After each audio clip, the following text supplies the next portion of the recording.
ఆంధ్రప్రదేశ్కు గోదావరి నీళ్లు తరలించాలనే ఉద్దేశంతోనే రాష్ట్ర ప్రాజెక్టులను సర్కారు విస్మరిస్తోందని మాజీ మంత్రి హరీష్ రావు ఆక్షేపించారు. అందులో భాగంగానే ఇటీవల ఢిల్లీలో ఓ కేంద్ర మంత్రి ఇంటికి సీఎం రేవంత్ అల్పాహారానికి వెళ్లారని ఆరోపించారు. ఖమ్మంలో జరిగిన బీఆర్ఎస్ కార్యకర్తల సమ్మేళనంలో పాల్గొన్న హరీష్ రావు ఖమ్మంలో 3 మంత్రులు ఉండి కూడా రైతులకు చేసిందేమీ లేదని విమర్శించారు. రుణమాఫీ మొత్తం చేసినట్లు వ్యవసాయ శాఖ మంత్రి తుమ్మల నాగేశ్వరరావు తప్పుడు ప్రచారం చేస్తున్నారని హరీష్ రావు మండిపడ్డారు.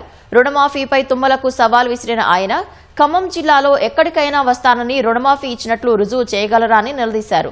రైతు బంధు పేరిట 20,000 కోట్లు మోసం చేశారని ఆరోపించారు. ఆంధ్రప్రదేశ్ గోదావరి నల్లమల్ల సాగర్ షురూ చేసిండు. గోదావరి నల్లమల్ల సాగర్ కు ఇవాళ మన గోదావరి నీళ్లను వాళ్ళు ఎత్తుకపోయే ప్రయత్నం చేస్తున్నారు. రేవంత్ రెడ్డిని చూస్తుంటే నాకు డౌట్ వస్తుంది.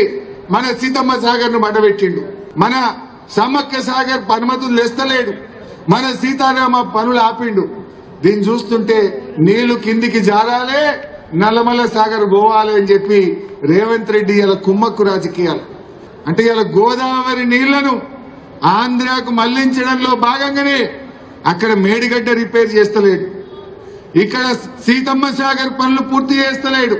ఇవి పూర్తయితే నీళ్లు మనకుంటాయి కదా, ఇవి పూర్తయితే తెలంగాణ సస్యశ్యామలమైతుంది కదా.